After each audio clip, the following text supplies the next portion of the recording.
Hi viewers, అందరికీ నమస్తే friends. ఈరోజు ఉమెన్స్ టీ20 వరల్డ్ కప్తో పాటు 3 మ్యాచ్ల సిరీస్ ఇంగ్లాండ్కి సంబంధించిన స్క్వాడ్ని అయితే ఈరోజు అనౌన్స్మెంట్ చేయబోతుంది బీసీసీఐ. సో ఈ విషయాన్ని బీసీసీఐ తాజాగా ధృవీకరించడం అయితే జరిగింది. సో ఎంతమందితో సెలెక్ట్ చేస్తారు అనేది కూడా చాలా వరకు అంశమే ఉంది. అయితే ఒక విషయం ఏంటంటే, సౌత్ ఆఫ్రికాతో ఎవరైతే ఫెయిల్ అయ్యారో వాళ్ళకి మొండి చెయ్యి ఎదురయ్యే అవకాశాలు ఉన్నట్టు తెలుస్తున్న సమాచారం. కాకపోతే టాప్ ఆర్డర్ మాత్రం ఉంటారు, దాంట్లో ఎలాంటి సందేహం లేదు.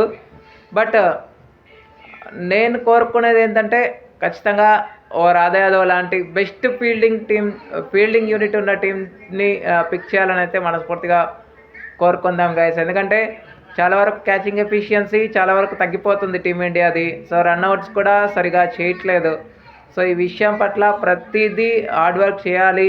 ఇండియా ఈసారి ఛాంపియన్స్గా అవతరించాలని అయితే మనస్ఫూర్తిగా కోరుకుంటూ, ఒకవేళ ఈరోజు స్క్వాడ్ వస్తే మాత్రం ఖచ్చితంగా నాకు తెలిసి నైటే అనౌన్స్మెంట్ చేసిన ఆశ్చర్యపడవసరం లేదు.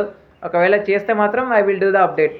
Okay, thank you friends. ఇలాంటి అప్డేట్స్ కోసం ఛానల్ని సబ్స్క్రైబ్, షేర్, లైక్, కమెంట్ చేయండి. మరొక అప్డేట్తో మీ ఉంటాను ఫ్రెండ్స్. అంతవరకు సెలవు, నమస్కారం.